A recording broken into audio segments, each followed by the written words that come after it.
Oh, we're done. Your look just caused a statewide emergency. Yes, that's right.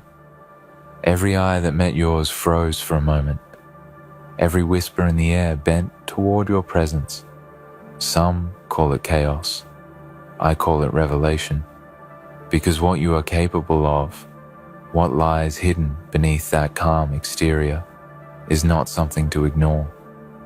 You have been underestimated, overlooked, and yet here you are, standing in a room that wasn't ready for the storm you carry in your gaze.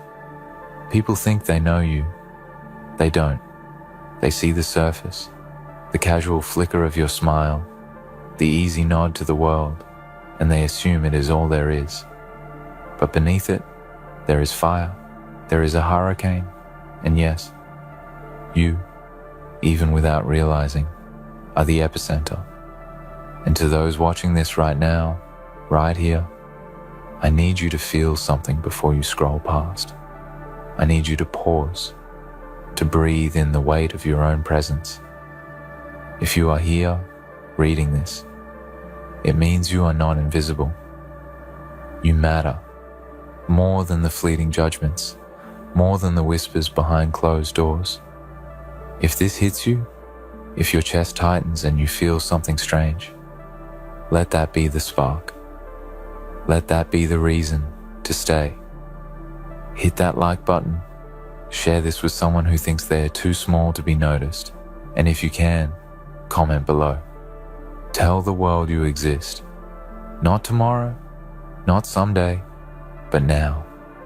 Because what you're about to realize is that you have been armed all along with power that the universe itself underestimated.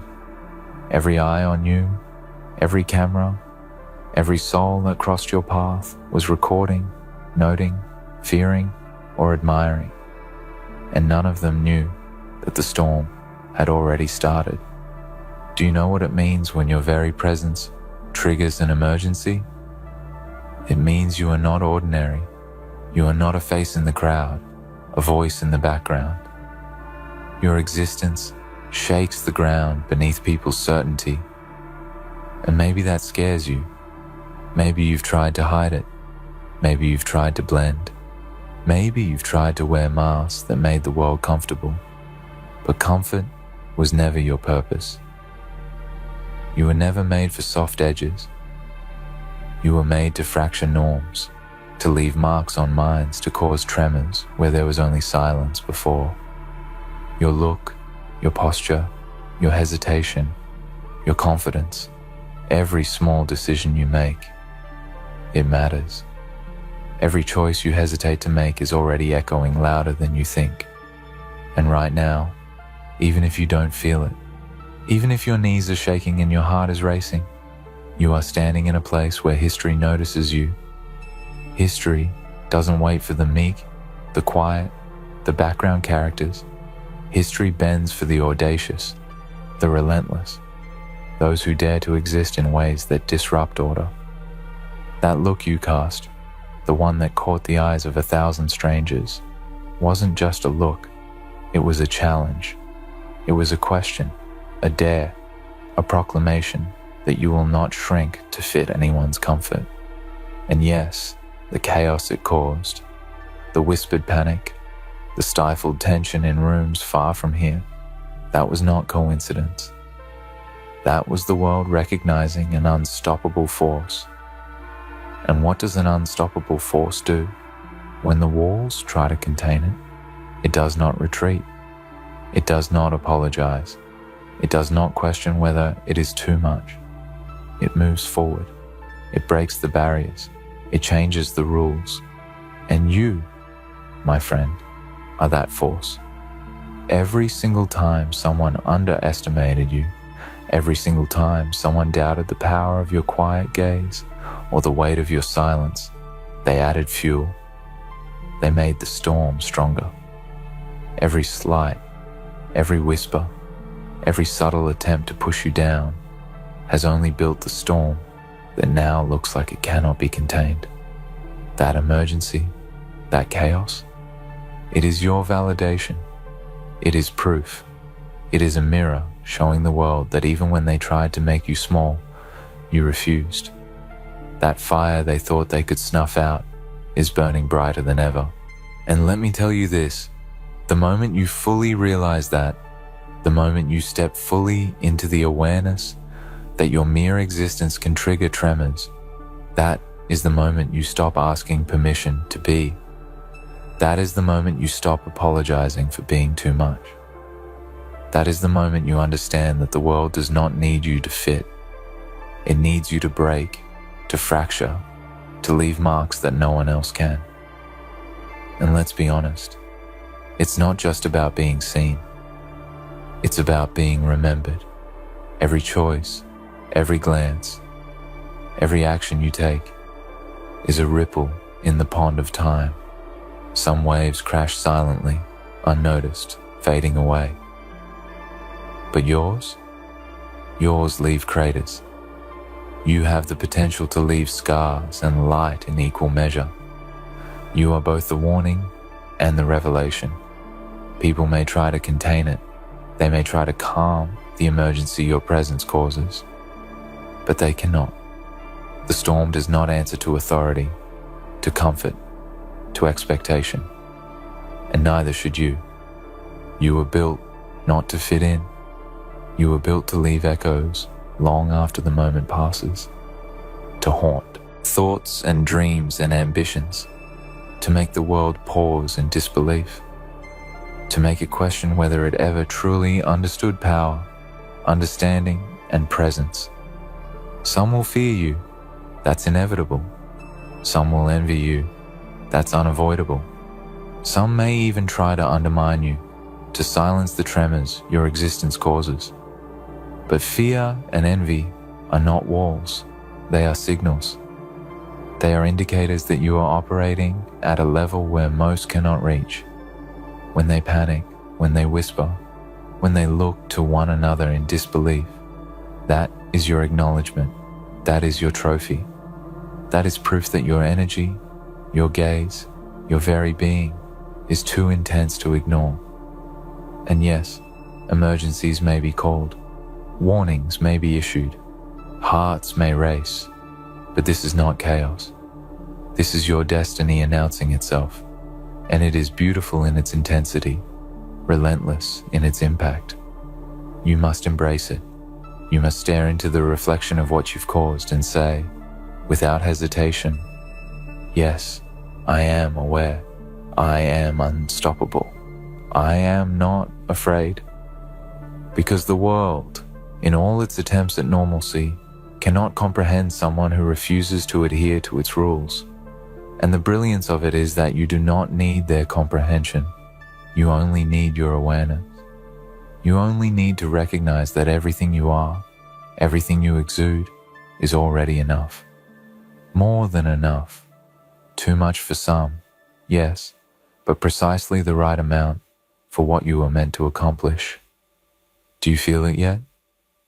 That vibration beneath your ribs, that subtle tremor in your bones, telling you that you are more than what the world allows you to see?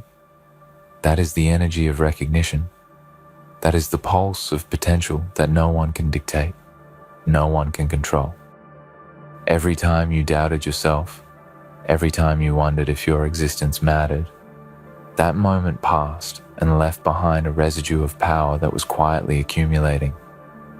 And now it is here, uncontainable, undeniable, unavoidable. That emergency was never about destruction. It was about revelation.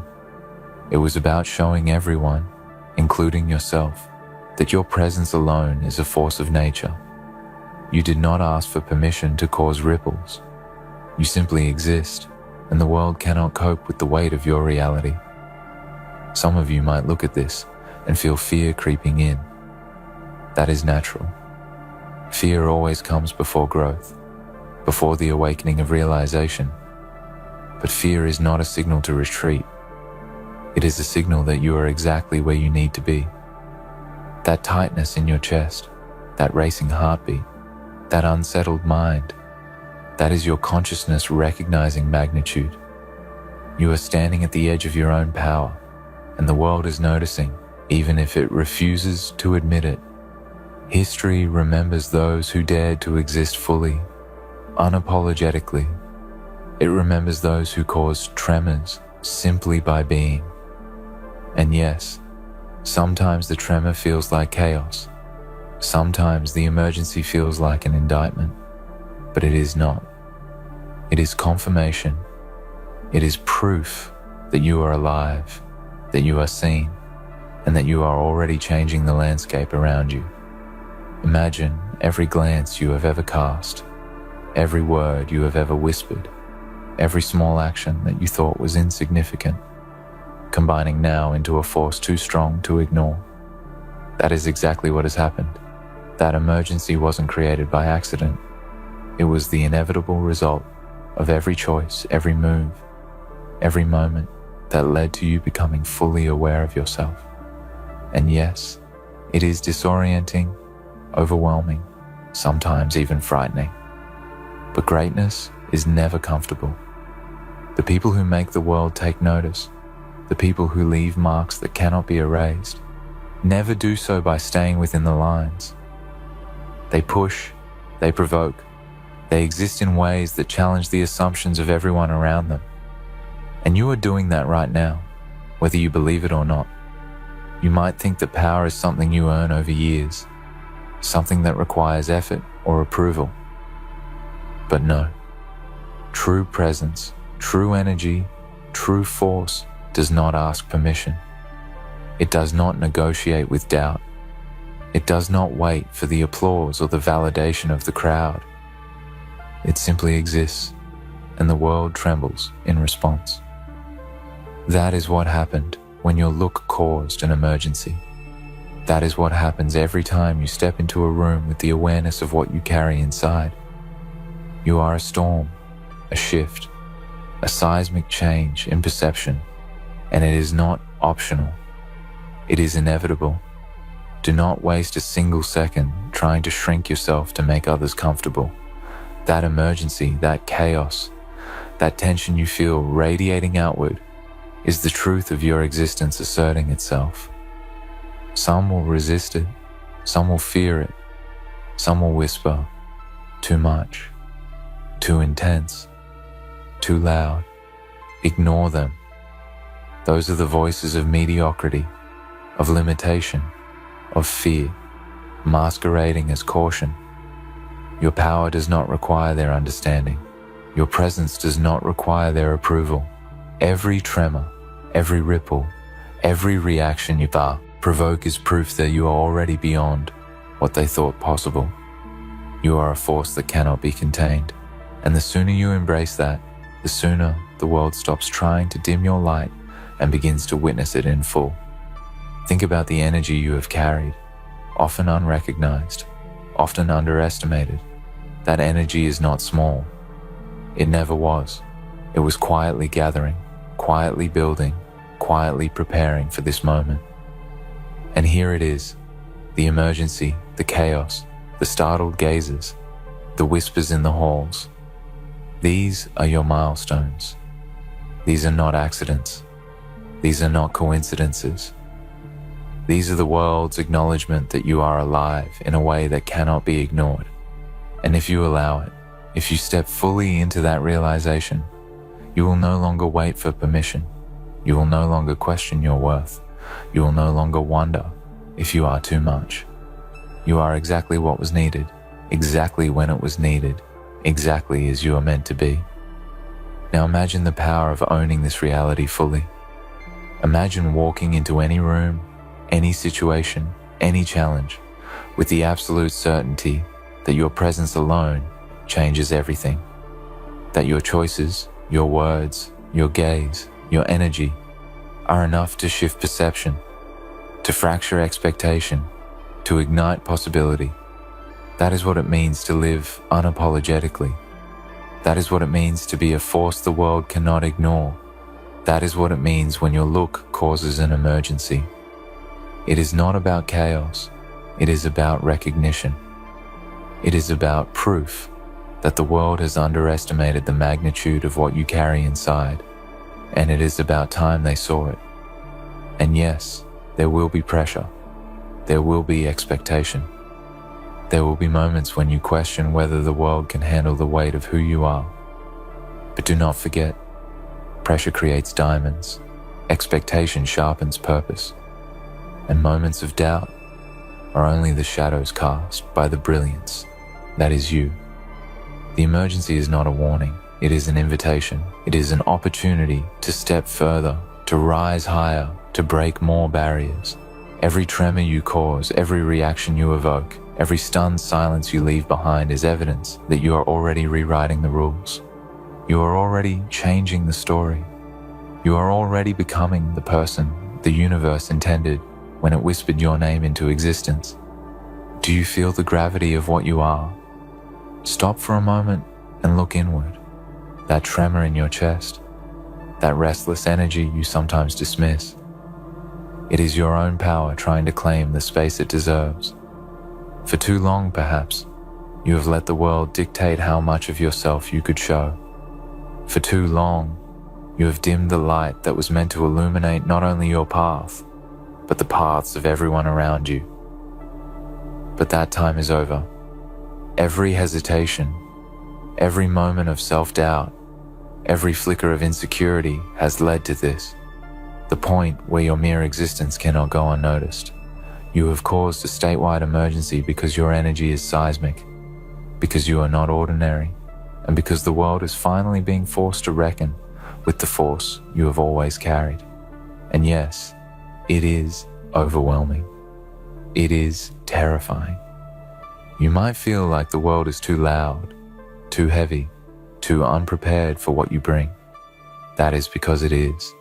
Most are not equipped to face someone who refuses to fit into the boxes of expectation, who refuses to soften their presence, who refuses to make themselves smaller, to ease the comfort of others. But you are not here to be understood by the unprepared. You are here to exist fully, to burn brightly, to leave marks that cannot be erased. And when the panic begins, when the murmurs start, when the emergency spreads, that is your affirmation. You are alive in the fullest sense, and no one can deny it. Think of all the times you were told to wait, to calm down, to play it safe, to shrink yourself for the comfort of others. Think of all the times the world looked at you with doubt, hesitation, or subtle dismissal. Every one of those moments added weight to the storm inside you. Every one of those moments sharpened your awareness, strengthened your resilience, and intensified your presence. And now, that storm is not quiet. That storm is not polite. That storm is undeniable. That storm is the very thing that caused the emergency. That storm is the force that makes the world pause and reconsider what it thought it knew about power, influence, and presence. You may wonder if it is too much, if it is dangerous, if it is chaotic. Let me tell you something. The chaos is never outside of you. The chaos exists in those who cannot comprehend the scale of what you are. The emergency is not yours. It is theirs. It is the world being unprepared for someone who refuses to be ordinary. And that is the beauty of it. That is the opportunity. You do not need to temper yourself. You do not need to apologize. You do not need to soften the edges that the world finds too sharp. You need only to be aware, to be deliberate, to step into the realization that your presence alone changes everything. That is not arrogance. It is truth. Let the intensity sink in. Let the realization take hold. You are no longer a background character in someone else's story. You are the quake beneath the surface. You are the fire that cannot be tamed. You are the force that turns the ordinary into extraordinary, the sun into unstoppable. When your look alone causes an emergency, it is proof that the universe intended for you to exist not quietly, not passively, but fully, audaciously, and unapologetically. The tremors you leave behind are not accidents. They are signatures, They are marks of power. They are proof that what you carry inside cannot and will not be ignored. It is time to stop asking permission from the world. It is time to stop waiting for validation. Those who have doubted you, underestimated you, whispered about you, and tried to contain you, they were never your measure. Your measure is your awareness. Your measure is your energy. Your measure is the tremor in the room when you enter, the subtle panic in the minds of those who thought they knew, the silence that follows your every word and movement. That is your proof. That is your mark. And the more you embrace it, the stronger it becomes. You are not just a presence. You are a force of nature. And nature cannot be silenced, cannot be tamed, cannot be stopped. Imagine, for a moment, the endless possibilities if you fully harness this. Every choice becomes decisive. Every glance becomes intentional. Every action becomes transformative. The chaos you cause becomes your tool, your instrument, your weapon of influence. Not in destruction, but in revelation. Not in fear, but in awakening. Every soul that crosses your path, every situation you enter, every environment you touch will feel the weight of your awareness. That emergency, that tremor, that statewide recognition, it is only the beginning. The ripple is starting, the wave is forming, and once it moves, nothing can contain it. And yes, there will be resistance, there will be doubt from others, and perhaps even from within yourself. But resistance is proof that you are moving. Doubt is proof that you are questioning limits that no longer apply to you. And fear is proof that you are alive and that your life carries a significance the world is not prepared for. You must embrace all of it. You must face the whispers, the shocked glances, the subtle panic, and let it fuel you. Do not shrink, do not bend, do not apologize. Let them react, let them panic, let them witness what happens when someone refuses to be small. You have to understand something now. The emergency your presence causes is not an accident. It is the inevitable consequence of the magnitude of your existence. For too long, the world has been conditioned to ignore quiet brilliance, to overlook the subtle power hidden in a gaze, a posture, a single look that carries more weight than anyone can imagine. And yet, here you are, breaking through all of it, whether you know it or not. Every startled glance, every whisper, every sudden pause in conversation, it is proof that even without words, even without deliberate action, you carry a force that alters reality. And yes, it is terrifying for those who witness it, but that terror is not yours. That terror belongs to the world that was not ready for someone like you. Imagine for a moment the effect of fully embracing this power. Imagine stepping into every space, every situation, every challenge, with the full awareness that your very presence commands attention. Not arrogance, not ego, but awareness. Awareness of your energy, your impact, your gravity. That look that caused a statewide emergency, it was only a glimpse of what happens when you stop holding back.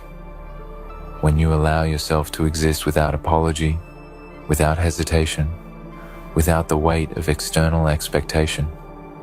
That is when you become unstoppable.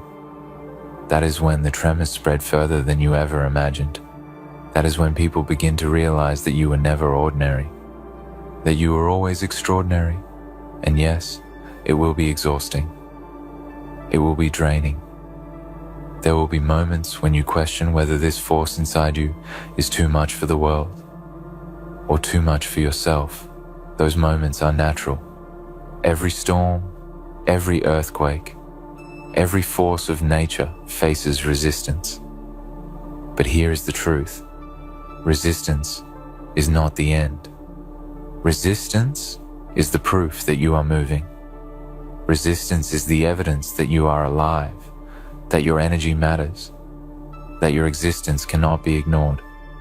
That emergency, that statewide panic, it is not the limit of your influence. It is the starting point, the beginning of a realization that you are capable of more than most can comprehend. Let us be clear, greatness never asks for permission. Power never seeks approval. Presence never waits to be recognized.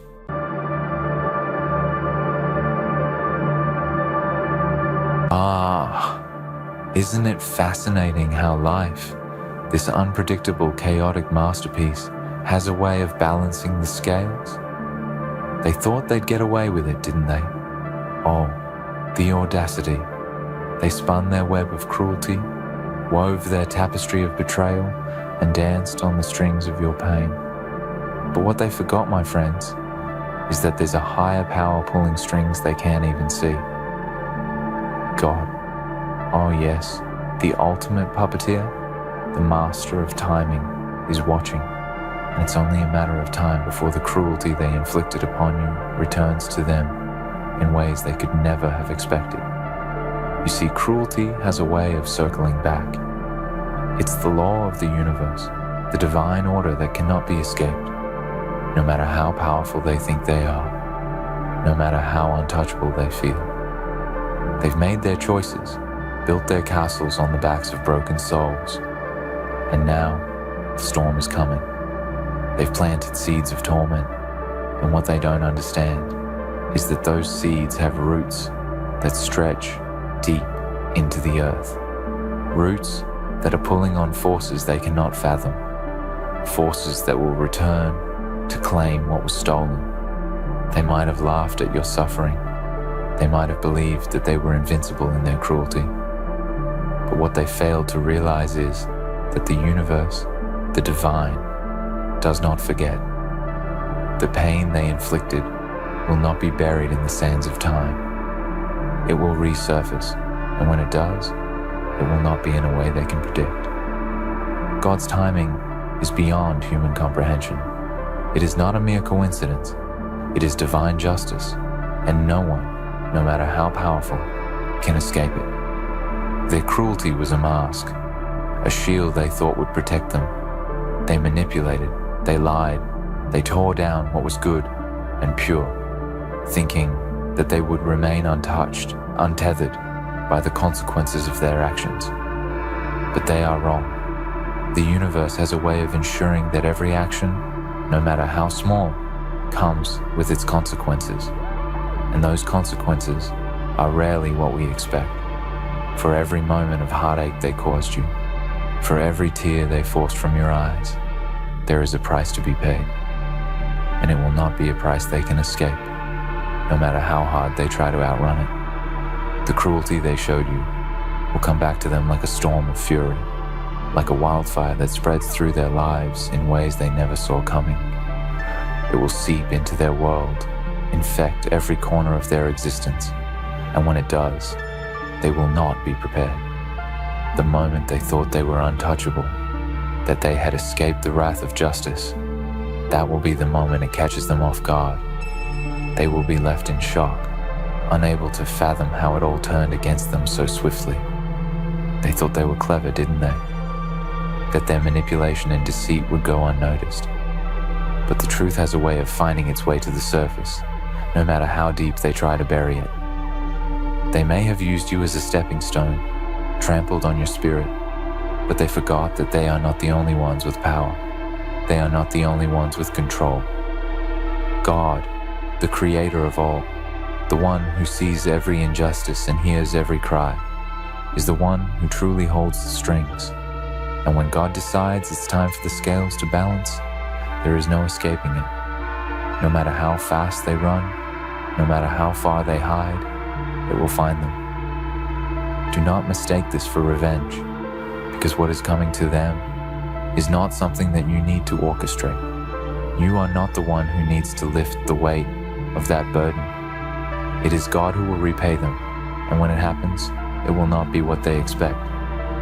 Their cruelty will turn into their downfall in ways they will never see coming. the very thing they used to break you will be the thing that shatters them. Their lies, their betrayal, their manipulation, they will all come back around, crashing into their lives like a tidal wave. What they fail to see is that their actions have consequences beyond what their eyes can see. They didn't realize that every time they stepped on you, they were stepping into the path of their own destruction. Every time they took from you, they were setting the stage for their own loss. You see, what they don't understand is that there is a higher law at work, one that they cannot fight, one that they cannot outrun. The law of divine retribution is real, and it has no mercy. It is a force beyond their comprehension, and it will come for them when they least expect it. They may have thought they were in control. They may have believed that they were the masters of their fate, the ones who could dictate the lives of others with impunity. But what they don't know is that the hand of God is always moving in the background, shaping the world in ways that the human eye cannot perceive.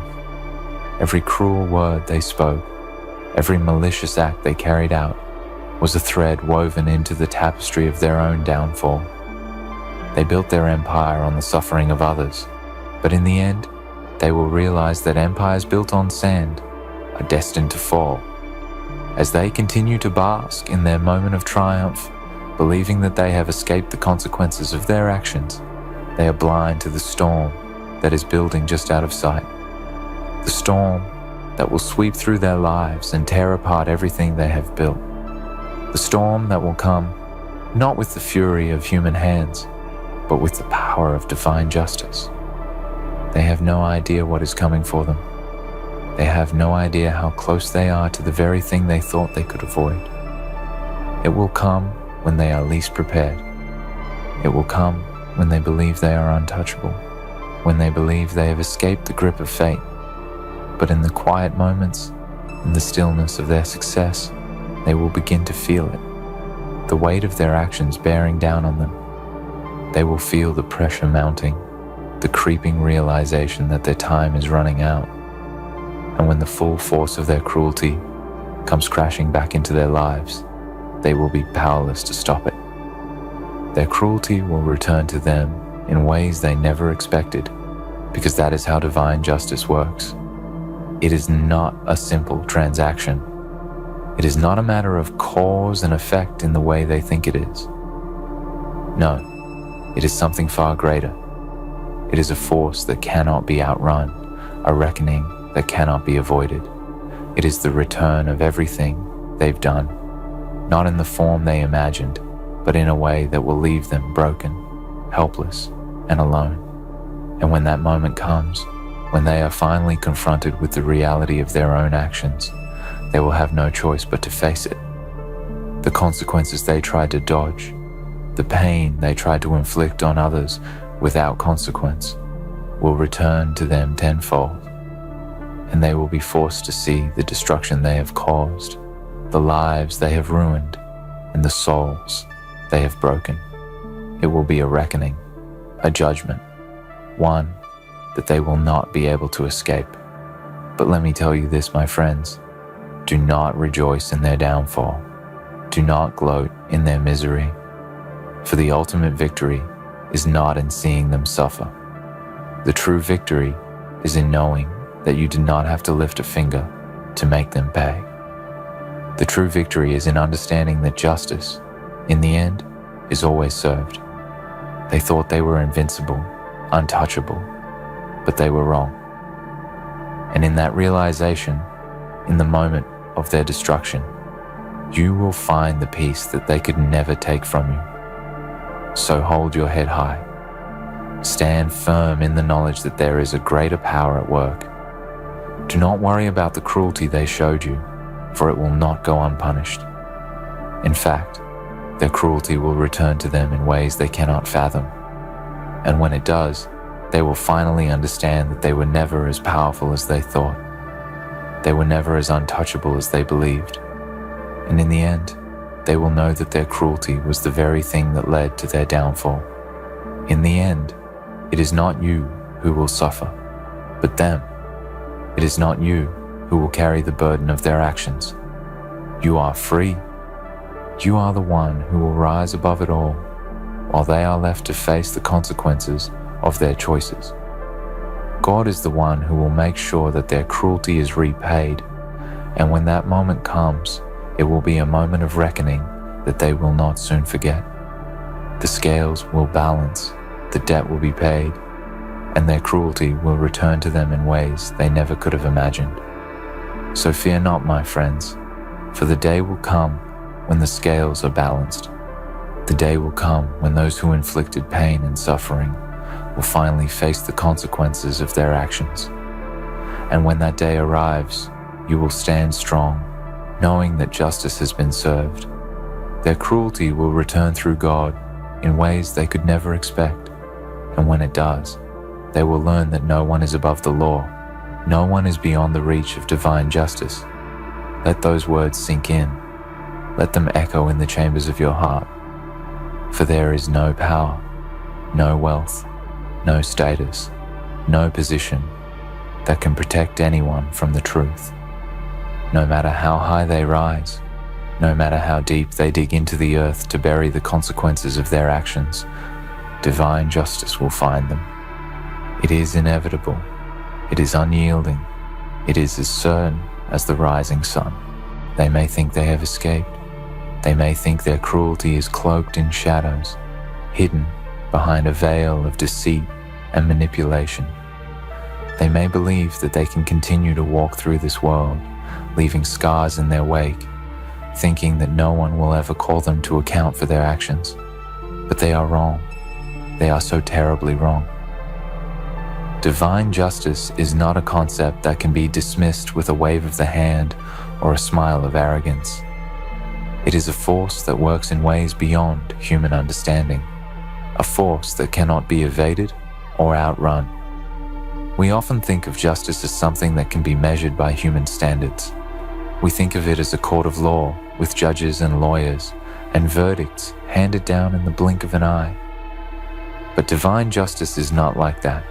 Divine justice operates in realms that the human mind cannot always grasp. It is not always instant. It is not always visible, but it is always there, weaving its threads through the lives of all who choose to bring harm to others. There are those who look around at the world, at the cruelty they see, and wonder why it seems to go unpunished.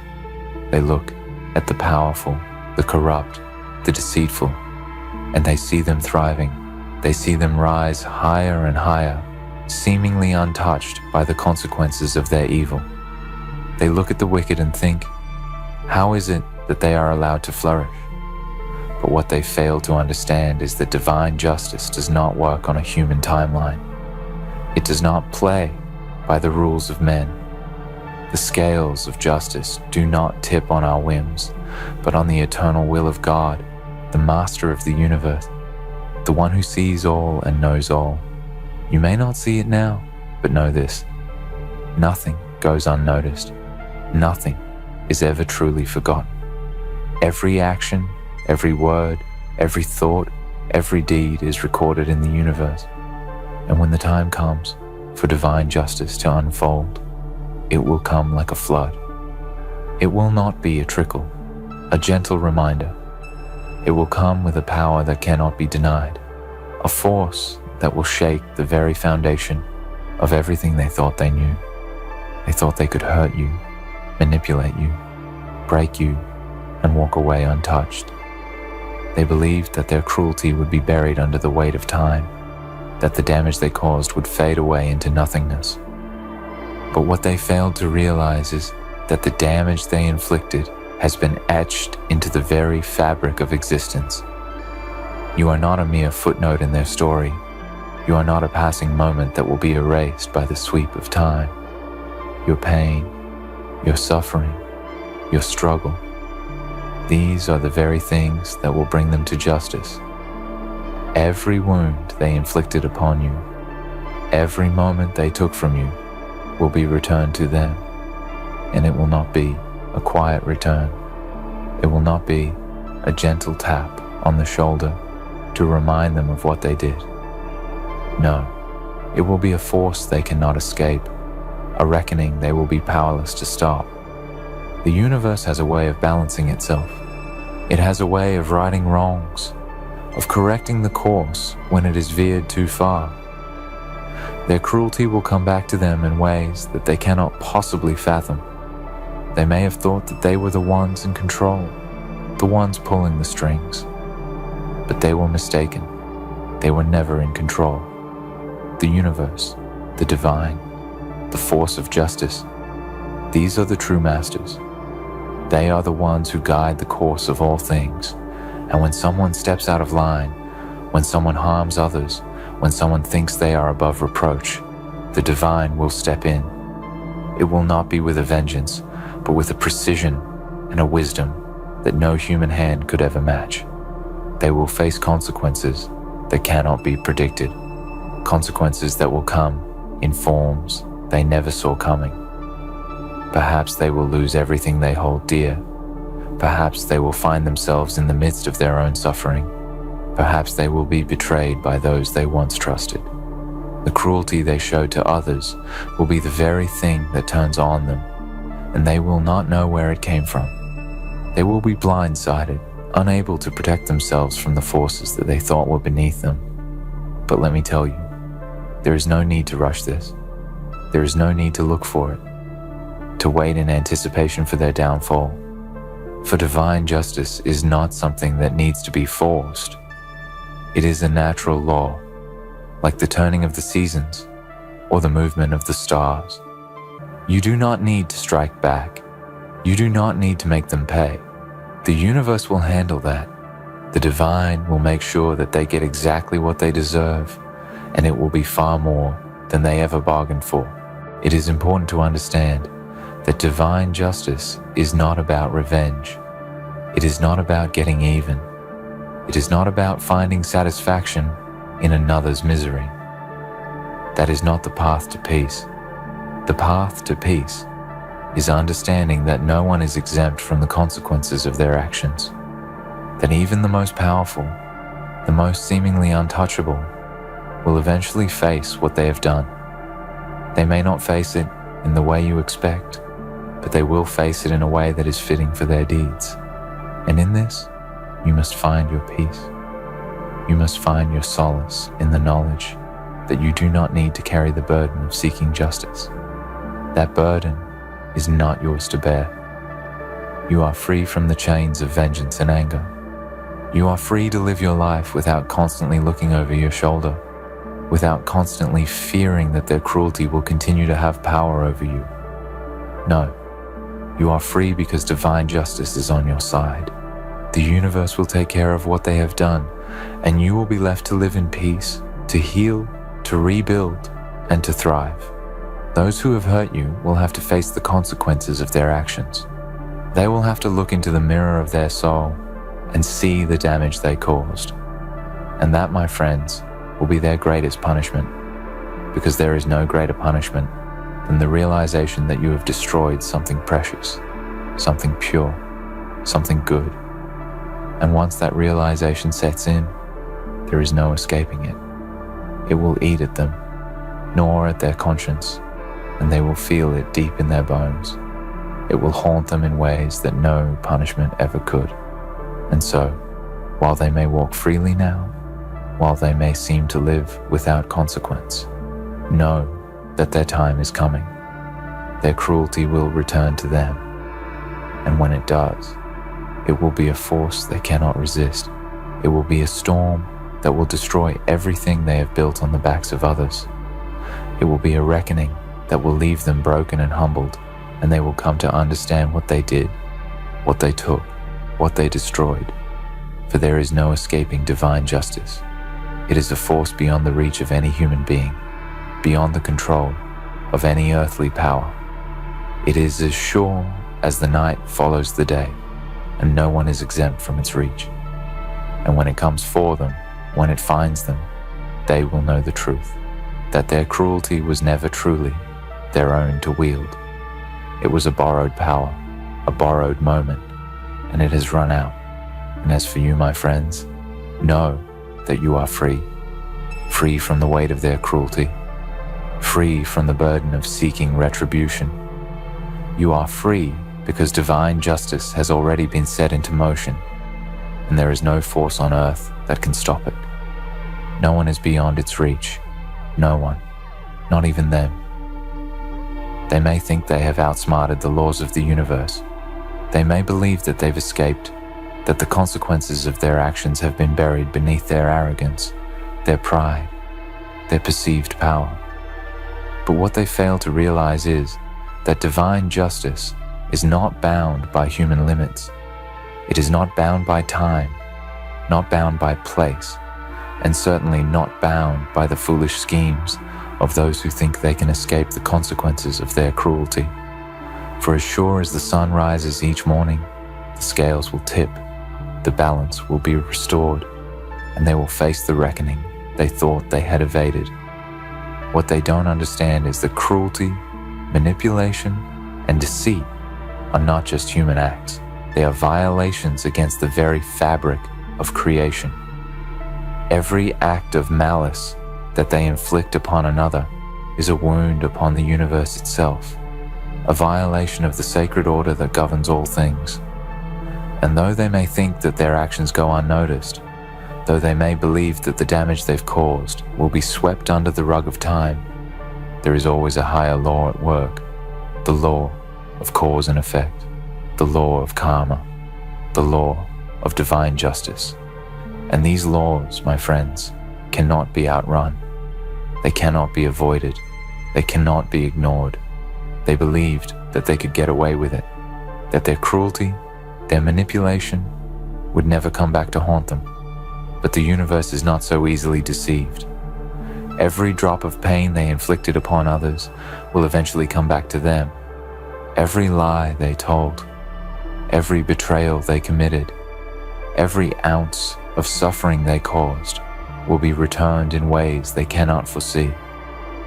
Not because you seek revenge, not because you wish ill upon them, but because the laws of the universe demand it. And when those laws come calling, there is no place they can hide, no fortress they can build, no amount of wealth or power that can protect them. For the forces that govern the universe are not swayed by human influence. They are not gods, no matter how high they rise. They are not invincible, no matter how much they try to deceive themselves into believing that their actions come without consequence. Their cruelty will not remain unpunished, for the world is made up of balances, and every action has its reaction. And it is not a matter of time or place, for divine justice will find them wherever they are. It will strike them in ways they cannot anticipate, in moments they are least prepared for, in places where they thought they were untouchable. And when it comes, when they finally see the consequences of their actions, it will not be with a quiet whisper of retribution. It will be with a force, a clarity, a power that they cannot ignore. It will be as though the universe itself has taken them by the hand, pulled back the veil, and shown them the true cost of their cruelty. The very thing they used to hurt others will become the thing that destroys them. The pain they inflicted will be the pain they are forced to feel. The lies they told will unravel and expose them for who they truly are. The harm they brought to others will come back to haunt them in a way that will leave them powerless. Do not mistake this for a simple outcome of chance. This is not a matter of fate or luck. This is divine law at work. This is the law of retribution, the law of cosmic balance, the law of justice that governs the very foundations of existence. No one is above it, not even the most powerful, not even the most cunning. They may try to act as if they are gods, but they are not. They may think they are untouchable, but they are not. They may believe that their cruelty will go unpunished, but they are mistaken. The universe sees all, God sees all, and divine justice is inevitable. It is not a matter of when, but of how. It is not a matter of whether they will face the consequences, but of how those consequences will unfold. And when that moment comes, when they are confronted with the reality of what they've done, it will be as though the ground beneath them is pulled away. Their world will crumble, their lives will collapse, their sense of security will vanish, and they will find themselves standing alone, stripped of the illusions they built around themselves. They will realize, far too late, that their cruelty has a cost, that no one, not even them, is beyond the reach of divine justice. They will come face to face with the truth of their actions, and it will break them. It will break them in ways they cannot understand, for the burden of knowing the harm they've caused, the destruction they've wrought, will be a weight that no earthly power can lift. No amount of money, no position of power, no army of followers will protect them from the truth. And in that moment, when they are finally forced to face the damage they've done, they will realize that the true price of their cruelty is something far more precious than any material possession or fleeting victory. The price they will pay is the destruction of their own soul. But here's the thing. Their fall from grace will not be your burden. Their downfall will not be your source of satisfaction. For divine justice does not require your intervention. You are free from the need to take action. You are free from the need to chase after them, to seek revenge, to make them feel the pain they caused. For when divine justice arrives, it will not require your help. You do not need to lift a finger to make them pay. The universe will do that for you. God will do that for you. And the beauty of it is that when the time comes for them to face what they've done, there will be no one left to blame but themselves. Do not seek their destruction. Do not long for their suffering. For in the moment they are forced to confront their own evil, they will experience a torment far greater than anything you could ever wish upon them.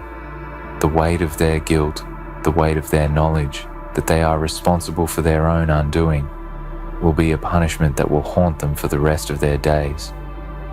And that, my friends, is the true power of divine justice. It is not about inflicting pain. It is about letting the guilty face the consequences of their own actions and watching them crumble under the weight of their own sins. So while they may walk around with a sense of invincibility, while they may continue to manipulate and deceive, know that their time is coming. Their time is drawing near, and there will be no escaping the reckoning that awaits them. The divine has already set the wheels of justice in motion, and there is no force on this earth that can stop it, not even them. And when that time comes, when they finally face the music, they will understand the truth that no one, no matter how powerful, no matter how clever, is beyond the reach of divine justice. They will understand that their cruelty was never truly theirs to wield, that the power they thought they had was an illusion, a fleeting moment in the grand scheme of eternity. And when they stand alone, facing the wreckage they've created, they will realize that the price they paid for their actions is one that no earthly wealth, no human influence can ever undo. In that moment, you will be free. You will be free of the weight they placed upon you, free from the chains of anger, free from the desire for revenge. For you will know, without a shadow of a doubt, that justice has been served, that the scales have balanced, that the debt has been paid, and you will be free to move forward with your life, to heal, to rebuild and to grow.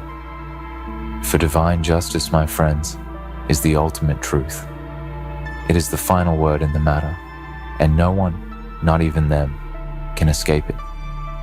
So remember this, their cruelty will return to them in ways they cannot imagine, and when it does, it will not be because of anything you have done. It will be because the universe has seen their actions, and the time has come for them to face the consequences. They will be judged, and they will pay the price. And in that moment, when the weight of their own guilt crashes down upon them, they will know the truth of what they have done. And they will learn, far too late, that no one at all, is beyond the reach of divine justice, not even them. And so, my friends, as we stand at the threshold of this understanding, let us remember that there is an undeniable truth woven into the very fabric of existence. Divine justice is real, and it is unwavering. No matter how it may seem at times, no matter how many evil deeds may go unpunished in the short term, rest assured that the balance of the universe is never truly disrupted. There is a higher order, a force greater than all human understanding, that ensures justice will be served, and no one, not even the cruelest or the most powerful, is beyond its reach. You see, the enemy may appear victorious for a time. They may strut around with an air of invincibility, leaving scars in their wake. They may think they've outsmarted the world, that they've evaded consequence, that they've escaped unscathed. But the truth is, they are only fooling themselves, for their deeds are not hidden. Their pain and their malice have been recorded in the sacred ledger of the universe, and when the moment arrives for divine justice to unfold, it will come with a force that nothing on earth can resist. It will come like a storm that cannot be outrun, like the inevitable turning of the tides. And when that day arrives, when their world crumbles beneath the weight of their own actions, they will be left to face the full extent of their cruelty. There will be no escape. There will be no second chance. The consequences will come to them in ways they never anticipated, in forms they could not have imagined, and they will be forced to reckon with the reality of what they have done. It is the ultimate reckoning, one that cannot be ignored, one that cannot be dismissed, no matter how many illusions they have built around themselves. But for you, the one who has suffered at their hands, the one who has endured their cruelty, know this: you do not have to seek vengeance. You do not have to carry the weight of their actions. You do not have to become consumed by anger or hatred, for divine justice will take care of all of that for you. You are free from the burden of seeking retribution. You are free to live, to heal, to move forward with peace in your heart, knowing that the universe will make sure that those who sow pain and suffering will one day reap what they have sown. You have been given the gift of resilience, the strength to endure, to rise above, to heal from the wounds they inflicted upon you. And now, with the knowledge that divine justice is at work, you can step forward into the future unburdened, knowing that the scales will be balanced, the wrongs righted, and that the hands of the universe will deal with what is just. You are free, and they will never truly escape the consequences of their actions. Remember, no one is beyond the reach of divine justice, not even them. And when the time comes for them to face what they have done, they will know the full weight of the damage they have caused. They will know the pain they brought to others, and they will realize that the price they have paid is far higher than they could have ever imagined. For in the end, divine justice is not a matter of revenge. It is the natural law of the universe, and no one can escape it. Not even them. So stand tall, knowing that no matter how cruel they were, or how deep they tried to bury the truth, the divine sees all. The divine knows all. Divine justice will come, and when it does, it will restore balance, bring healing, and bring peace. For no one is beyond the reach of divine justice. And that, my friends, is the ultimate truth. The moment they saw you, something ancient inside them shifted, not fear, not anger, but recognition, a quiet, undeniable knowing that the room no longer belonged to the noise. It belonged to the presence. You did not announce yourself. You did not raise your voice. You did not rush to be seen. Yet, every instinct in them whispered the same name, the same memory, the same warning. This one is different. This one has been forged, not gifted. This one has walked through fire without asking for applause, and came back carrying silence like a weapon. You were never loud yet. The world leaned closer when you arrived, because power does not scream. Power arrives, and everything else adjusts. Before we go any further, listen to me for one heartbeat. If this message is hitting somewhere deep, if it feels like it is speaking to the version of you that nobody clapped for, then take a second and support this movement like this. Share this with someone who needs strength more than comfort, and leave a comment not for me, but for yourself, as a promise that you are still here, still standing, still building. Because every time you engage, you are not feeding an algorithm. You are declaring that your story is not finished yet. They did not see your beginning. They did not see the nights where doubt sat beside you like a shadow that would not leave. They did not hear the quiet conversations you had with the ceiling, asking how much longer you could carry this weight. They only see the calm now, and they mistake it for ease. They see the control and assume it was given to you. They see the discipline and think it came naturally. But what they do not see is that every step you took was paid for in sacrifice. You became this by losing things you never talk about, by letting go of versions of yourself that were comfortable but weak, by choosing growth when it felt like isolation. There was a time when your name meant nothing, when rooms did not pause, when opinions dismissed you before you finished speaking, and that silence taught you something valuable. It taught you how to listen, how to observe, how to sharpen yourself without an audience. You learned patience, not because it was peaceful, but because it was necessary. You learned restraint, not because you lacked emotion, but because you mastered it. And now, when you enter spaces, the shift they feel is the echo of all the moments you did not quit. They realize it all at once, not because you threaten them, but because you remind them of something. They avoided the potential. They abandoned the discipline. They delayed the courage. They kept saying tomorrow to you are a mirror. And mirrors make people uncomfortable because they tell the truth without speaking.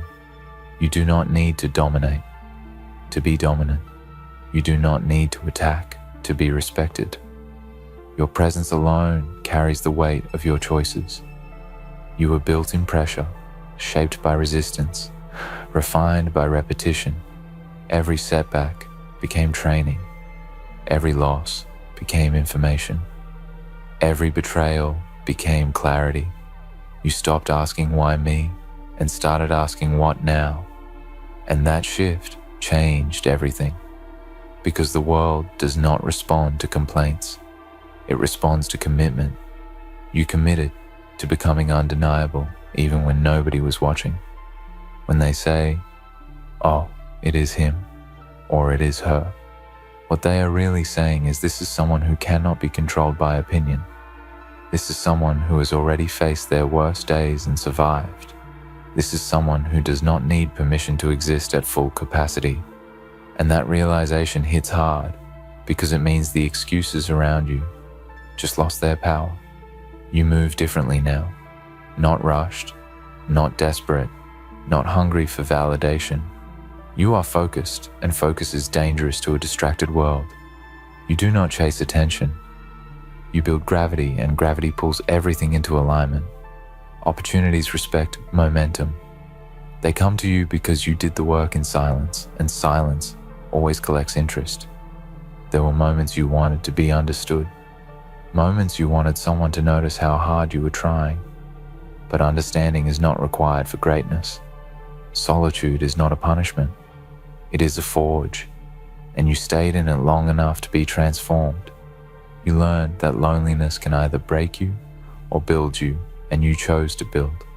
Now, when you speak, your words land heavier, not because they are louder, but because they are backed by action. People listen because they sense consistency. They sense integrity. They sense that you are not performing. You are expressing years of discipline compressed into calm confidence.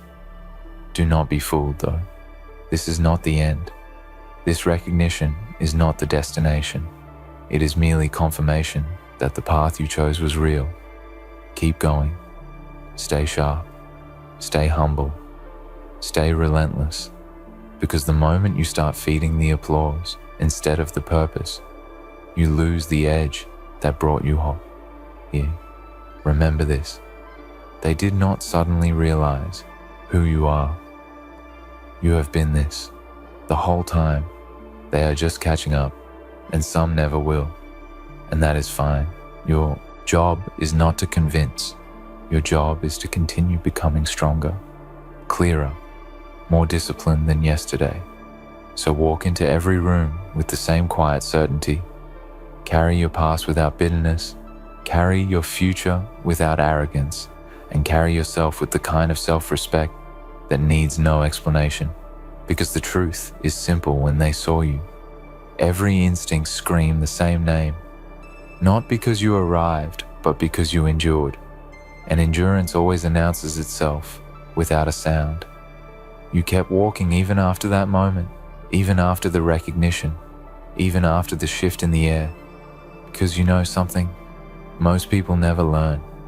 Awareness is not arrival. Attention is not achievement. And being noticed is not the same as being ready. You did not slow down. You did not soften your edge. You did not suddenly seek approval, because you understand that the real work begins after the world starts watching. You learned early that strength is quiet, not because it is weak, but because it is certain. Uncertainty makes noise. Insecurity demands validation, but certainty moves in silence, and you carry certainty now. Not the kind that brags, but the kind that stands firm when pressure rises. The kind that does not flinch when tested, because it has already been tested alone. There are still days when the weight returns, when memories knock, when fatigue tries to convince you that you have done enough. But you recognize that voice now. You know, it is not truth. It is resistance. And resistance only appears when growth is happening. So you breathe, you reset, and you move forward again. Not dramatically, not emotionally, just deliberately. People assume you are fearless, but fear still exists. You just no longer obey it. You let it speak. You acknowledge it, and then you decide. Anyway, that is courage, not the absence of fear, but the refusal to let it decide who you become. You train that muscle through repetition, through showing up on days when motivation was nowhere to be found. You stopped measuring yourself by other people's timelines because comparison drains energy you need for creation. You realize that everyone is running a different race with different burdens and different starting lines. So you focused inward. You built standards instead of chasing applause. You became accountable to your own word, and that changed how you see yourself. Now, when challenges appear, you do not panic. You analyze. You do not complain. You adapt.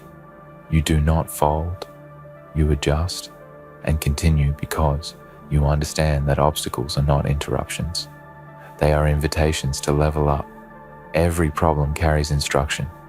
If you are disciplined enough to listen, some will misunderstand your distance, your boundaries, your refusal to explain everything.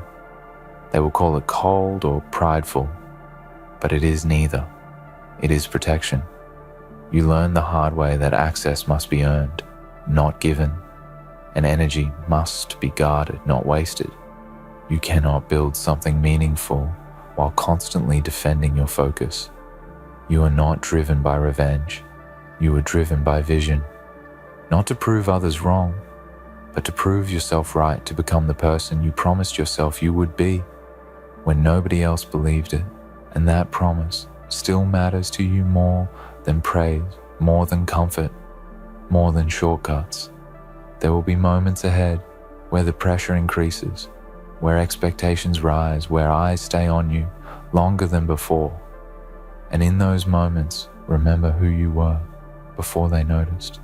Remember the discipline you built when nobody cared.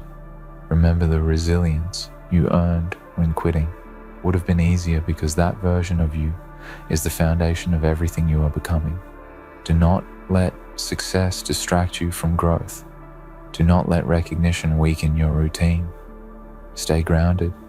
Stay consistent. Stay hungry for improvement, not for approval, because the world respects those who respect their own process. And if at any point you feel tired, pause, but do not retreat. Rest, but do not surrender. You did not come this far to stop when it finally got heavy. You came this far because you can carry more than you think. So keep moving with that calm intensity. Let your actions continue to speak before your words. Let your discipline remain louder than your doubts. And let your presence continue to remind every room, without aggression, without noise, without explanation, that you are not here by chance. You are here because you endured, and endurance changes everything. And understand this, the deeper you go, the quieter it gets. Fewer voices, fewer hands, fewer people who truly understand what it costs to keep choosing the hard path. And that silence is not emptiness, it is elevation. Only those willing to lose company can gain clarity. Only those willing to stand alone can learn who they really are. You stopped fearing that silence because you discovered it was where your strength spoke the clearest. You began to see patterns in people and situations in yourself. You noticed how excuses repeat, how comfort disguises itself as logic, how fear dresses up as responsibility. And once you see those patterns, you cannot unsee them. That awareness separated you from the crowd not by ego, but by understanding. You no longer needed chaos to feel alive. You needed purpose. There were seasons when progress was invisible, when effort did not translate into results, when discipline felt unrewarded, and those were the seasons that mattered most, because they taught you how to move without reassurance, how to trust the process without proof, how to stay consistent without guarantees. Most people quit there, not because they are incapable, but because they demand certainty before commitment. You learn to commit without certainty, and that is rare. You stopped waiting to feel ready. You realized readiness is built in motion, not in thought. So you moved imperfectly, you learned publicly, you failed quietly, and you adjusted constantly. That momentum compounded over time until what once felt impossible became routine, and what once scared you became familiar. Now, when pressure comes, you do not ask, "Why is this happening to me?" You ask, "What is this trying to teach me?" Because you know, life does not test without reason. It refines, it reveals. It removes what cannot survive the next level. And you have learned to let go without resentment, because not everything is meant to come with you. People might try to define you by one moment, one win, one loss. But you are not a moment. You are a pattern of showing up, a pattern of discipline, a pattern of growth. And patterns are harder to dismiss because they prove consistency over time. There is a gravity to you now, a steadiness that does not rush to respond or react. You choose your battles carefully. You choose your words thoughtfully because you understand that energy spent carelessly cannot be recovered, and your energy is valuable. It fuels the future you are building. You also learned humility, not the kind that shrinks, but the kind that grounds you. You know how far you have come and how far you still have to go. You respect the journey enough to keep learning, to keep listening, to keep improving, because complacency is the enemy of progress. And yes, there will be people who only notice you when you are useful, who celebrate you when you are winning, and question you when you are quiet. Let them. That behavior says more about their limits than your value. You do not need to be constantly visible to be constantly evolving. When doubt tries to return, remind yourself of the nights you did not quit, the mornings you showed up heavy but determined, the habits you built when motivation was absent. Those memories are evidence, not emotion. Evidence that you are capable of more than your mind sometimes admits. This path you are on, it is not for everyone, and that is why it works. The isolation, the discipline, the delayed gratification. They filter out those who want outcomes without effort and leave only those willing to earn every step. You stayed when others left you, pushed when others paused. You believed when others settled. So continue forward, not aggressively, not anxiously, but deliberately. Let time work in your favor. Let consistency compound. Let your character speak louder than your achievements. Because in the end, respect lasts longer than attention, and legacy is built in what you do repeatedly, not what you announce once. And when they see you again, when the realization hits even deeper, when the silence follows your presence, understand that it is not intimidation they feel, it is truth. They are witnessing someone who chose the hard road and stayed on it long enough to be transformed. And that kind of transformation cannot be faked, rushed, or borrowed.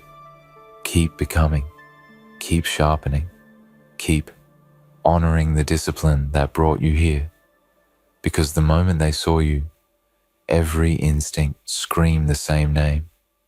Not because you demanded it, but because you earned it through patience, resilience, and an unbreakable commitment to becoming who you are always capable of being.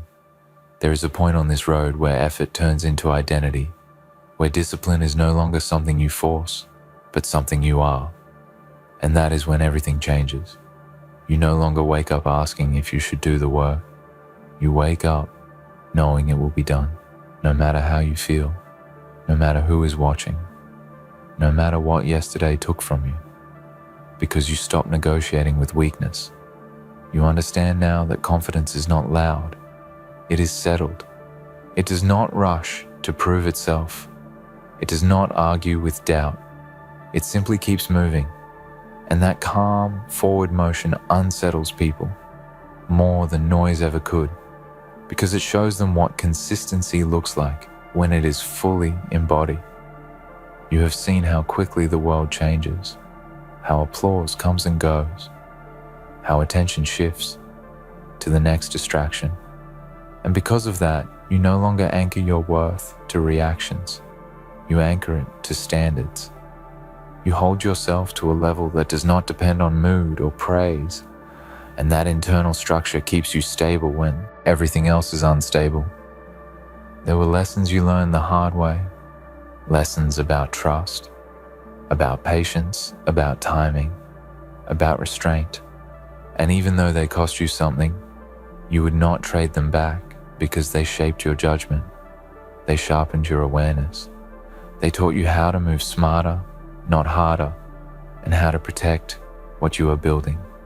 You now see setbacks differently, not as signs to stop, but as signals to refine, to slow down, just enough to adjust your angle and then continue forward stronger than before. You stopped taking things personally and started taking responsibility, and that shift alone separated you from most people. The more you grow, the more selective you become with your time, your words, your energy, not out of arrogance, but out of respect for the process. You know that everything you give attention to grows, and you choose to feed what moves you forward, not what pulls you back. There will be moments when old versions of yourself try to return, when comfort whispers that you have done enough, that you deserve to ease up. And in those moments, you remember why you started, not out of anger, not out of desperation, but out of a deep desire to become more capable, more disciplined, more aligned with your potential. You no longer chase intensity, you chase consistency, because you learned that intensity fades, but consistency transforms. And transformation is what people feel when you walk into a room. It is not about dominance. It is about depth, not about presence alone, but about the work behind that presence. Some people will never understand you because understanding requires experience and they have not walked your path. That is not your burden. You are not here to be relatable to everyone. You are here to be real with yourself, and that authenticity carries its own weight. As time moves forward, you will notice something subtle. Opportunities will appear without force, respect will be given without request, and influence will grow without announcement. Not because you demanded it, but because your actions aligned long enough to earn it. Never forget where this came from. The quiet mornings, the disciplined nights, the choices that no one celebrated, the sacrifices that no one clapped. For those moments are the foundation, and foundations must be remembered, or the structure weakens. So keep your routine strong, keep your values clear, keep your vision alive, even on days when progress feels slow, because slow progress still moves forward, and forward is all that matters. And when the moment comes again, when eyes shift, when the room goes still, when that unspoken realization spreads, understand it is not about fear or comparison. It is about recognition. They are witnessing someone who stayed committed long enough to become undeniable. You are not finished. You are not complete. You are still building, and that is exactly why this matters. Growth does not end when people notice it. Ends when you stop showing up, and you have not stopped. So continue with that quiet resolve. Let your journey keep speaking for you. Let your discipline remain your signature, and let every step forward reinforce the truth that the moment they saw you, every instinct reacted not to noise, not to image, but to substance built over time through patience, effort, and an unshakable commitment to becoming more than you were yesterday. And somewhere along this path you realize something that changed the way you move forever. No one is coming to save you. No perfect moment, no perfect support, no perfect timing. And instead of breaking you, that truth freed you. Because once you stopped waiting, you started building. Once you stopped hoping, you started creating. Once you stopped asking, you started deciding. And decision is where power actually lives. You learn to carry responsibility without resentment, to hold yourself accountable without self-hate, to demand more from yourself without destroying yourself.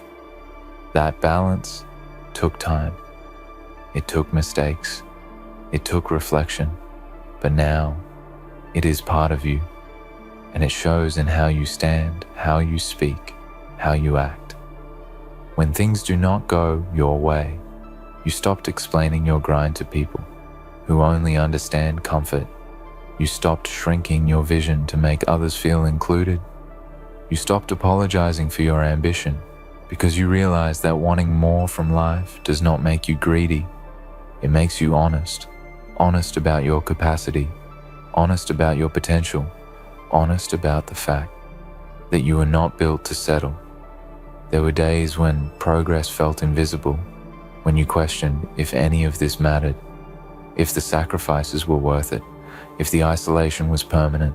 And in those moments, you chose faith, not blind faith, but earned faith, faith built from showing up again and again, even when the results lagged behind the effort.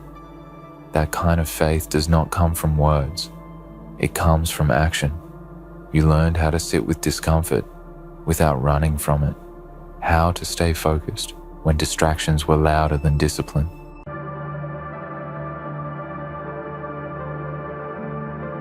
Ladies and gentlemen, they thought they were upgrading, didn't they? They had the gold shining bright in its purity, steady in its value, yet they discarded it for something that glittered for a moment, but dulled with time plastic. The world has become obsessed with the illusion of progress. The false promises of convenience and the appeal of instant gratification have led many to believe that the things that once held true value were nothing more than burdens of the past, something to be discarded for the new and shiny. They thought they were making a smarter choice, but in the end, they traded away what was real for what was fake. They traded the everlasting strength of gold for the fleeting illusion of plastic, and now they drown in their regret, not realizing that the foundation they stood on was crumbling beneath their feet as they grasped at the air. Gold has always been a symbol of truth. It has been a constant in a world that constantly changes. Its value is timeless, its strength unmatched, its worth undeniable.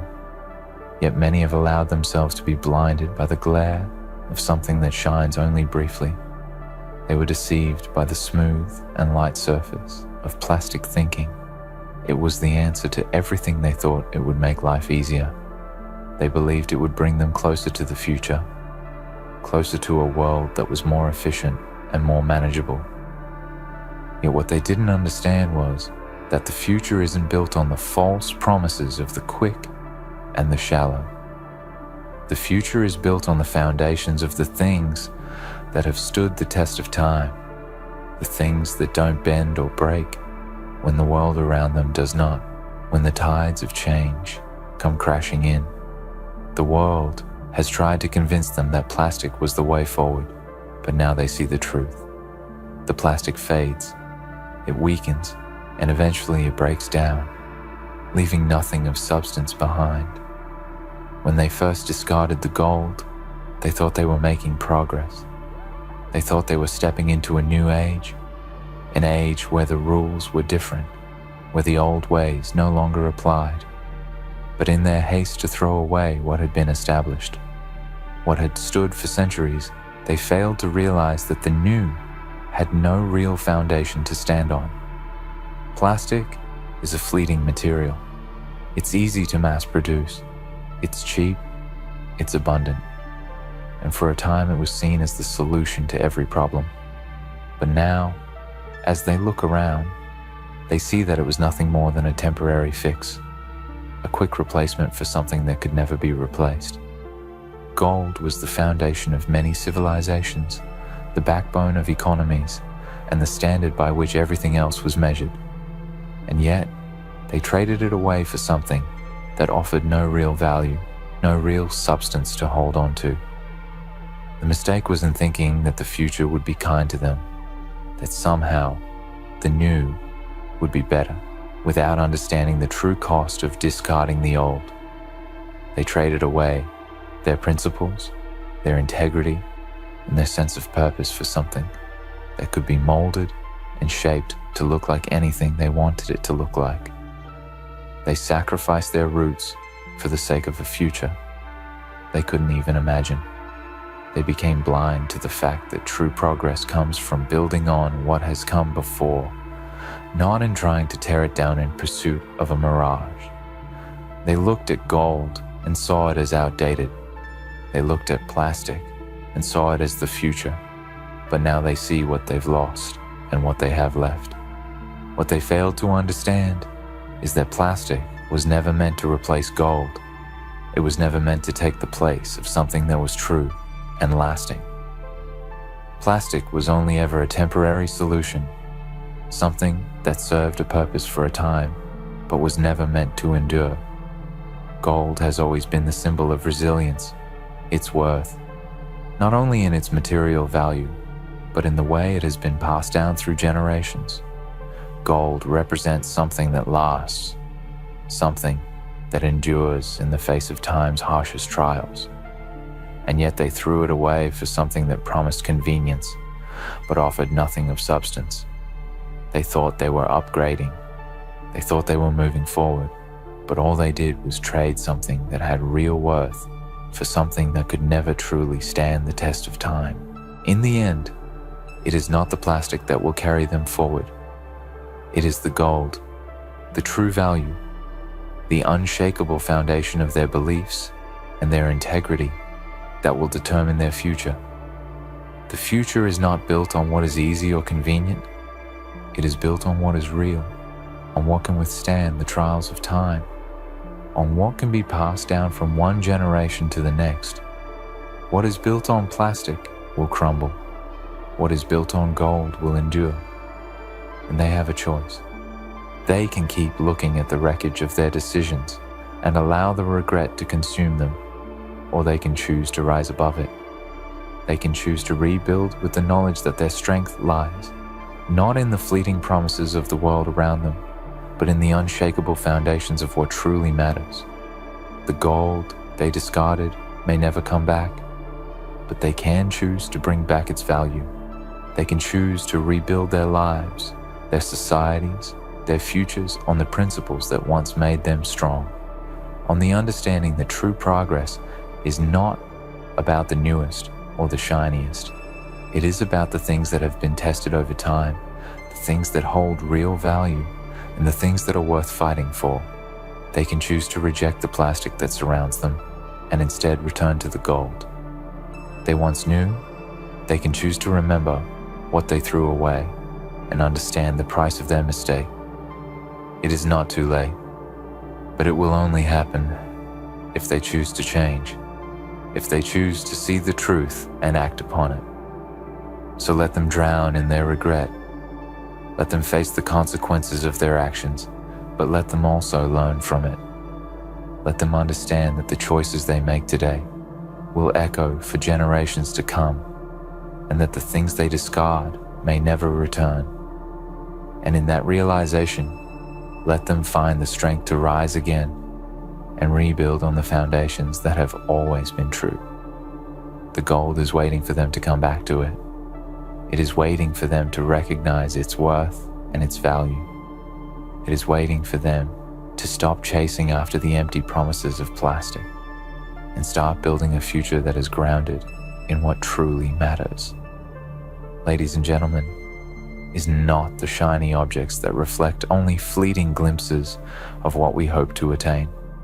It's not the superficial allure of things that glitter but wither under the weight of time. What truly matters are the things that stand the test of time, the things that endure through every storm, every hardship, every trial of human existence. It's the quiet but unshakable foundation, the principles and values that guide us, that hold us together, and that keep us strong when everything else is falling apart. We live in a world that constantly tells us to seek the new, the better, the faster. We are told that innovation is everything, and that progress means discarding the old in favor of the new. And for a while, it seems true. After all, when a shiny new thing is offered to us, it's hard to ignore. It promises ease, it promises convenience, it promises a life of less struggle. But what we fail to realize is that innovation, progress, and convenience often come at a great cost, one that we may not see until it's too late. What truly matters is not found in the new, not in the plastic that was meant to replace the gold, but in the principles that have stood since the beginning of time.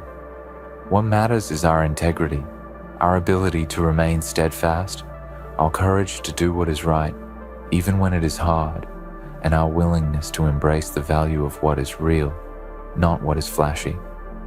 When we cast aside these things in favor of something new, something trendy, we discard the very elements that have allowed us to thrive, to grow, and to endure. Consider the gold, the symbol of true value, strength, and purity. For centuries, civilizations have understood the worth of gold. It has been the measure of wealth, the standard of economies, and the symbol of what is precious. Gold doesn't fade. Gold doesn't lose its luster. Even after centuries of being buried deep in the earth, it retains its value.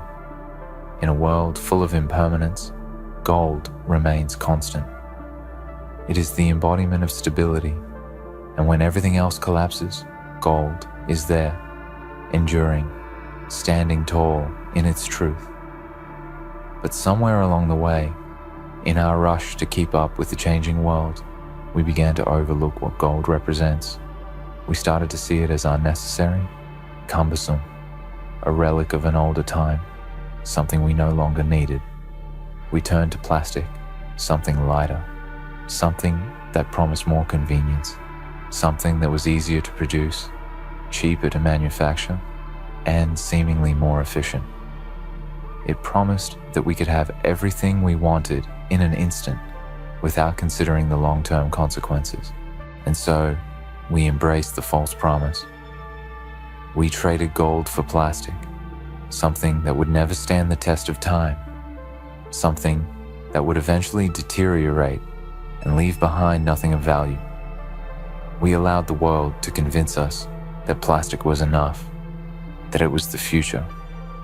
But now, as the dust settles and we look at the mess we've created, we realize how deeply mistaken we were. Plastic was never the answer. It was the temporary fix, the illusion that everything could be made easy and quick without thinking about the cost. It is the choice of convenience over substance. And now, we must face the fallout of that decision. In the aftermath, what truly matters is clear. What matters is the recognition that we cannot live in a world built on the illusion of plastic. We cannot build a future on things that were never meant to endure. The moment we traded our gold for plastic, we turned our backs on what was real, what was valuable, what could last. And now we are left to pick up the pieces, to rebuild and to rediscover what we have lost. So, what is the way forward? How do we reclaim what we threw away? How do we rise from the ashes of our decisions and rebuild on the firm ground of what truly matters? The answer is not to continue down the same path, hoping that somehow this time will be different. The answer is not to keep searching for the next quick fix or the next shiny object that promises everything we want without the sacrifice. The answer lies in a return to the things that matter the most, the things that have always been with us and always will be. First, we must understand the importance of resilience. Gold, after all, is not just valuable because of its physical properties, but because of its ability to endure. Resilience is the ability to withstand adversity, to stand firm in the face of challenges, and to rise again after each fall. In a world that prizes speed and convenience, resilience is the one thing we must learn to value again. We must embrace the challenges, the struggles, and the hardships, knowing that they are not the end, but rather the beginning of growth. We must recognize that the true strength of any person, any society, any civilization lies not in how easily they can avoid struggle, but in how they rise above it. Secondly, we must rediscover our sense of integrity. Integrity is what keeps us grounded, what ensures that we do not bend or break when faced with temptation, when the world tries to push us away from what we know is right. When we traded gold for plastic, we gave up our integrity in favor of convenience. We must find our way back to the principles that have always guided us, the values that keep us aligned with our true purpose. These are not the principles that change with the seasons or with trends. These are the eternal values of honesty, honor, and courage. These are the values that shape the very core of who we are. Next, we must return to the understanding that what truly matters is not the fast or the easy, but the things that take time, that require effort, that are built over time. The best things in life are not instant. They are not quick fixes. They are the things that take patience, perseverance, and dedication. We must return to the idea of long-term vision, of seeing beyond the immediate rewards and looking at what we are building for the future. The quick wins of plastic will never compare to the lasting value of what is built with gold. And finally, we must learn to value the intangible things, the things that cannot be touched or measured, but that are the true foundations of a meaningful life. These are the things that go beyond material wealth, beyond external appearances, beyond fleeting desires. They are the things that bring purpose and meaning to our lives. Love, connection, community, and the desire to do good in the world. These are the things that give our lives depth and make everything else worthwhile. They are the things that remain long after the plastic has faded and the gold has long since been buried. They are the true treasures of life. In reclaiming these values, in returning to what truly matters, we will find our way back to the gold we once discarded, The gold is not lost forever. It is waiting for us to remember its worth, to realize that it is what can carry us forward. The world may try to distract us with plastic, but we must see beyond the surface and recognize the true value of what endured. When we turn back to gold, we turn back to the things that are real, that are lasting, and that are worth holding on to. So, let us stop chasing after the empty promises of plastic. Let us stop believing that we can have everything we want without sacrifice. Let us stop living in the illusion that convenience is the answer to all our problems. Let us instead embrace the hard work, the struggle, the effort, and the dedication it takes to build something that lasts. Let us rediscover what truly matters, the gold of our values, the gold of our integrity, the gold of our resilience, and the gold of our love and purpose. In this way, we will not only reclaim what we lost, but we will build something stronger, something more meaningful than anything we could have ever imagined. And when the world looks back on what we have created, they will see that we did not build it on plastic, on illusion, or on the empty promises of the moment. We built it on gold, on the things that truly matter, the things that endure, and the things that will never fade. These are the pillars of human existence that withstand the erosion of time, the values we nurture, the integrity we protect, the resilience we embrace, the love we cultivate. They are the things that give our lives meaning, that make our struggles worthwhile, and that leave behind legacies far more precious than any fleeting material possession. These are the things that transcend the temporary, the things that persist in a world that is constantly changing, in a world that often seems to prioritize the quick, the easy, and the shallow over the deep, the lasting and the profound, in a society obsessed with the next new thing, with the next fad or trend. It's easy to lose sight of what truly matters. We become caught up in the race for more possessions, more recognition, more success, more convenience. We are told that these things will bring us happiness, fulfillment, and satisfaction. But the reality is that they only bring us emptiness. For the truth is, the things that truly matter are not the things that can be bought, sold, or measured by wealth. They cannot be acquired through shortcuts or instant gratification. These things are built slowly, carefully, and with purpose over time. They are cultivated through dedication, patience, and sacrifice. And when we invest ourselves in them, when we give them the attention and care they deserve, they become the very foundation of our existence. Let us take a moment to understand why these things that truly matter will never fade. They don't fade because they are not bound by the limitations of time and trends. They endure because they are rooted in something eternal, something that transcends the material and the transient. Love, for instance, is not something that fades with age, nor does it wither when circumstances change. Love is a force that, when truly given, only grows stronger with time. It is the bond that connects us to others, the thing that keeps us grounded, that gives us purpose and meaning. In a world where relationships are often seen as disposable, where love is often taken for granted, we must remember that love, when nurtured and cared for, does not fade. It endures. Consider also the value of integrity. Integrity is not something that can be seen or touched, but it is the foundation on which our character is built. It is the unwavering commitment to doing what is right, even when no one is watching. Integrity does not change with the winds of popular opinion. It does not bend when the pressure of society tells us to take shortcuts, to compromise, or to abandon our principles for the sake of convenience. Integrity remains steadfast and unyielding because it is grounded in something deeper than the surface of the world around us. It is grounded in a sense of self-respect and a commitment to living authentically.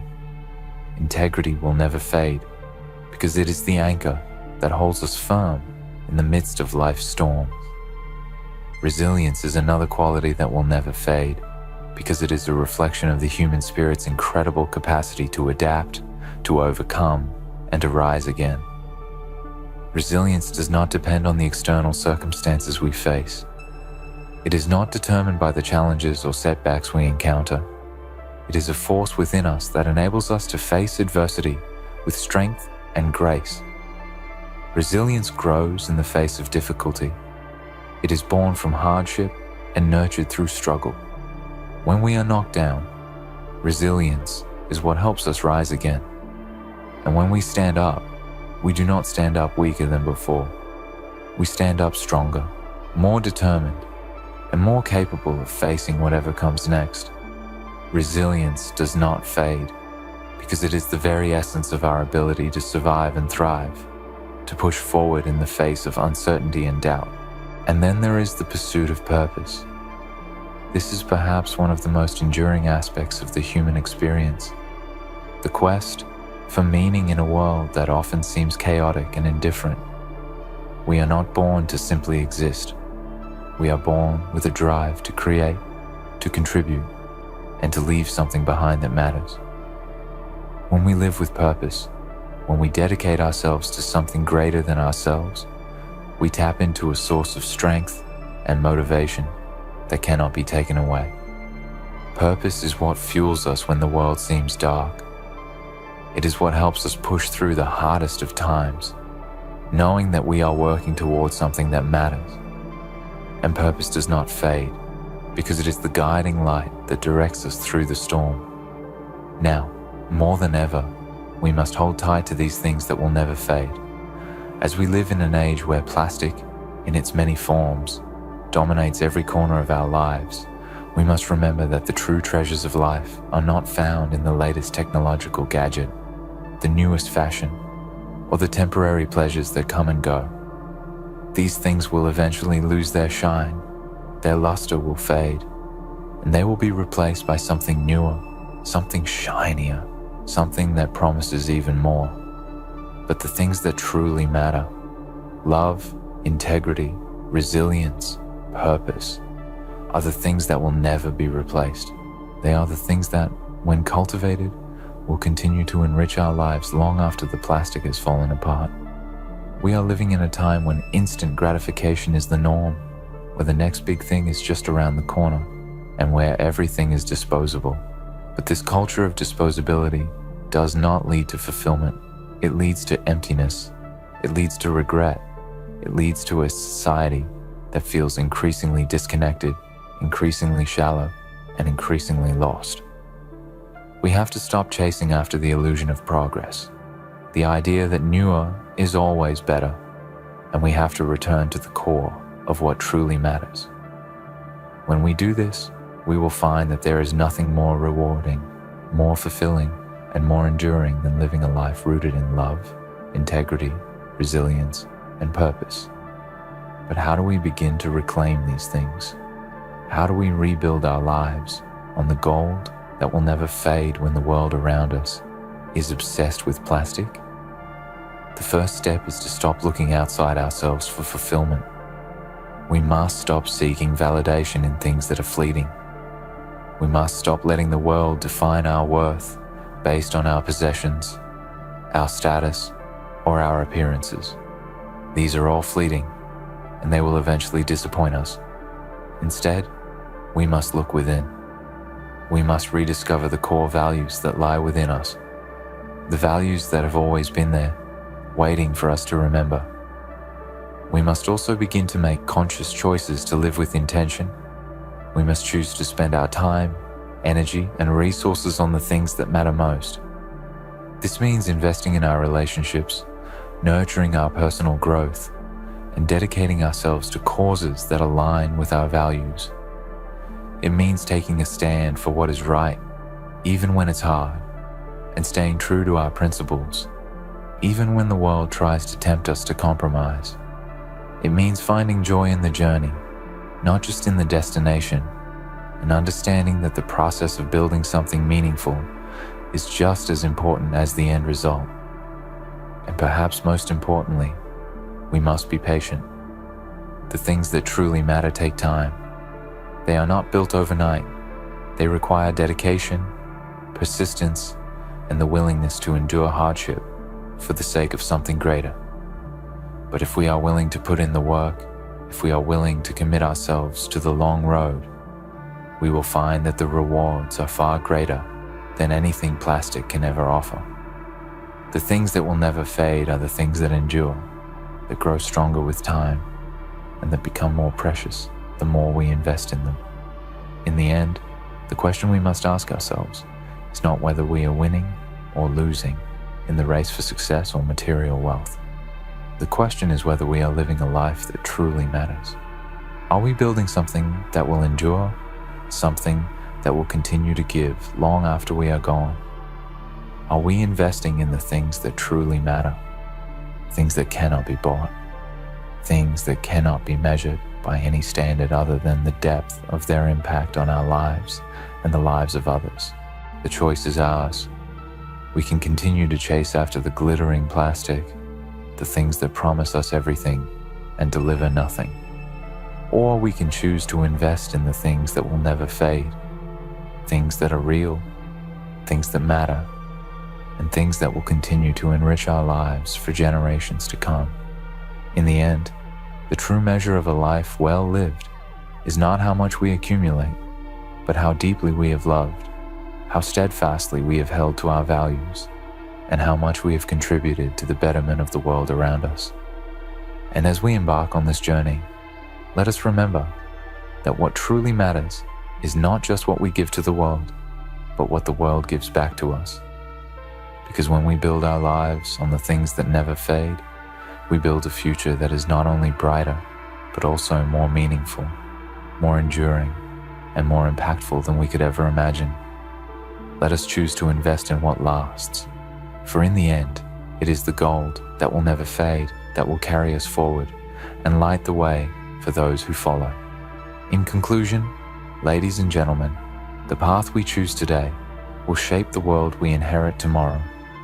The illusions of the moment, the glittering promises of quick fixes and easy rewards may captivate us for a time, but they are nothing more than passing distractions. The true wealth of our lives, the things that will endure long after the plastic has crumbled, lies in the values that we cultivate: love, integrity, resilience, and purpose.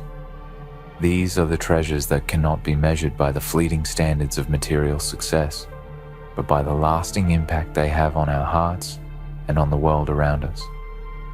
We must recognize that the things that truly matter are often not the easiest to attain, nor the most immediately gratifying, but they are the ones that shape us into the people we are meant to become.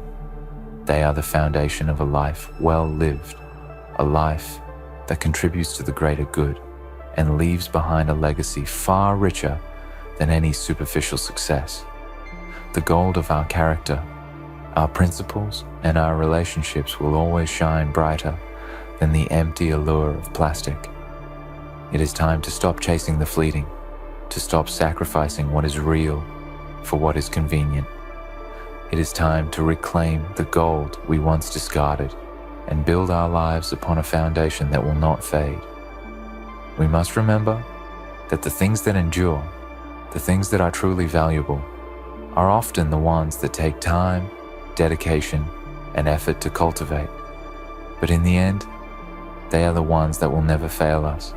They will remain steady, unshaken by the storms of life, and will carry us through the toughest of times. So, let us make the choice today to invest in what matters most. Let us choose to live with purpose, with integrity, with love, and with resilience. Let us choose to build lives that will stand the test of time, lives that will inspire others and leave a lasting imprint on the world. The gold that we have within us, the gold of our values, our principles, and our hearts, is worth far more than any fleeting pleasure or material possession. Let us hold on to that gold, and in doing so, create a future that is not only brighter, but richer in every sense of the word. We are the creators of our legacy, And the gold we choose to live by today will be the legacy we leave behind. It is never too late to turn back to what truly matters, to embrace the values that will never fade, and to build a life that stands as a testament to what is real, what is lasting, and what is truly valuable. Let us choose wisely, and let us build something that will endure, for the gold of our hearts, our actions, and our convictions will shine brighter than any plastic ever could.